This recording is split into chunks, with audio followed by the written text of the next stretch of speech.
House Speaker McCarthy, Kevin McCarthy, on Hannity, making kind of a prediction that maybe a lot of you probably hope is accurate, but also kind of goes down to what it even means to be impeached in the modern era. So let's go take a listen to Kevin McCarthy from Hannity last night. We've only followed where the information has taken us. But Hannity, this is rising to the level of impeachment inquiry, which provides Congress the strongest power to get the rest of the knowledge and information needed. That is the beginning phase of an impeachment proceeding. It's different than articles of impeachment being drafted. This is what they call the investigatory stage. Now, if you're asking me, did these allegations reach to the level of impeachment? Here's my trial notebook from the impeachment. Now, this is when it went to the United States Senate for a trial. So the article, it went past the investigative stage, went to the trial stage. This is what was with me the entire 3 weeks of that trial that I led with Pat Cipollone, the then White House counsel. We also filed this trial memorandum. This brief on behalf of the President of the United States was filed by myself and Pat Cipollone. That assumes you've already had articles of impeachment, Logan. Right. What they're looking at now is, with all this information that's coming out, and Devin Archer is supposed to be testifying and allegedly is going to testify, this is what the reports are, that Joe Biden was on phone calls with his son, with these business partners, while he was vice president of the United States.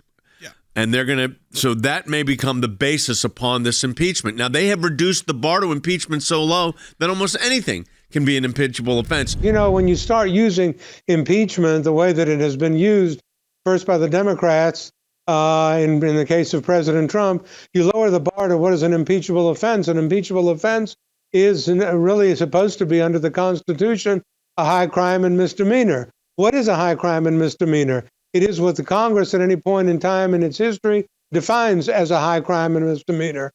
And that's what the inquiry would be about, what the high crime and misdemeanor is. And it is a political process, but it's a process that, as you mentioned, begins in the House with an investigation. Articles of impeachment are then drafted. And if those are passed, then they're carried over to the Senate for the trial. In this case, that's a long way off.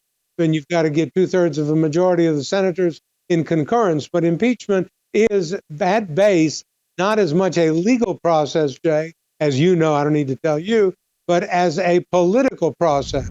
If, in fact, they're going to go to this level of inquiry, don't do what the Democrats did, which is deny due process rights here. Have a fulsome hearing, allow the president to put on a real case at the trial level, at the article of impeachment level, because that did not happen for President Trump. He was not allowed to be in there for witnesses. They need to have all these witnesses. Let the White House counsel have counsel there to do cross-examination, open up to due process. Don't repeat what they did to Donald Trump with respect to Joe Biden, because that would not be in the best interest of the constitutional republic that we have.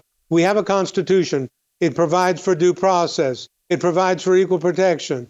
It provides for liberty. It provides for the right of cross-examination and for the right of trials, the right of grand jury indictments. So it lays out all these things.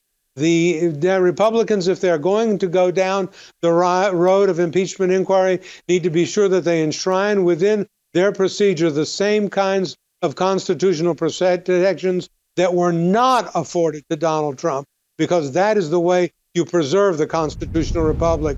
Don't repeat the wrong.